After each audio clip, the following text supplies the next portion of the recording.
Despite a judge's ruling, the president of El Salvador posting that more than 200 suspected Tren de Aragua gang members have arrived there in their country. And look at this video. It's highly produced that they put out on social media. Secretary of State Marco Rubio is reposting this clip as well. And the move is part of an agreement with El Salvador to house the suspected gang members in the country's most notorious mega prison.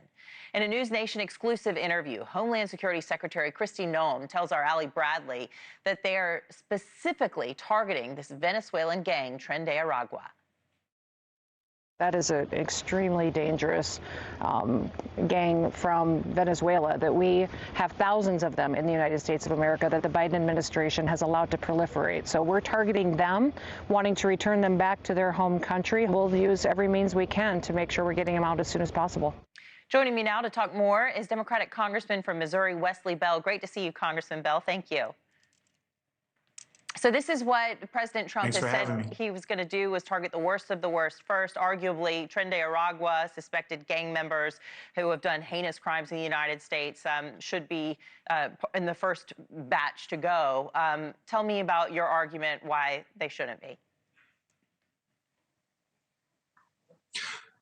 The argument with respect to my position and many folks is that we just want to make sure that folks' rights are respected, that they are that we are not abusing and overstepping. But I think everyone agrees we want to ensure that our borders are protected.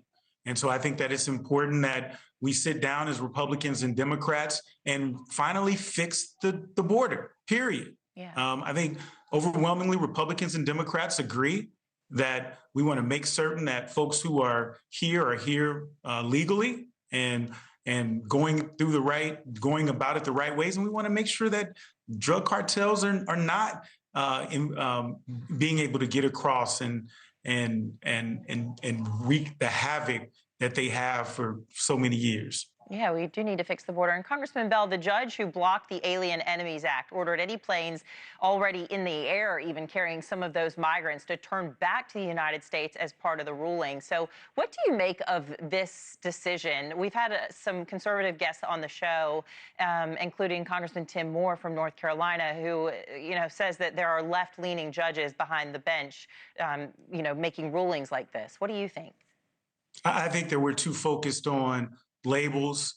We're too focused on scoring partisan and political points as opposed to actually addressing the issue and fixing the border. If we don't come together as Republicans and Democrats, and as Democrats, we're willing to work across the aisle. But if we don't, we're always going to be at the behest of the administration that's in power at the time, as opposed to saying, hey, let's get together, let's figure this out, and let's work together to secure our borders. Yeah, and look, as your party, as the Democrats are trying to rebuild after the brutal beating that you got in November, how do you sort of reformulate your immigration message? What is it, or what will it be? What does it need to be? Now, I don't know if I would go with brutal beating. We actually picked up seats in the House. So the margins remain very slim. And I think that's a clear mandate from the American people that we have to work together. And as Democrats, we are laser focused on helping working families and making certain that the cost of living in this country is more affordable and coming down. And that's what we're focused on. And we hope that our friends across the aisle are as well. But that's what we're going to focus on. We're going to focus on regular working Americans. Thanks for watching. Go to joinnn.com to find NewsNation on your screen.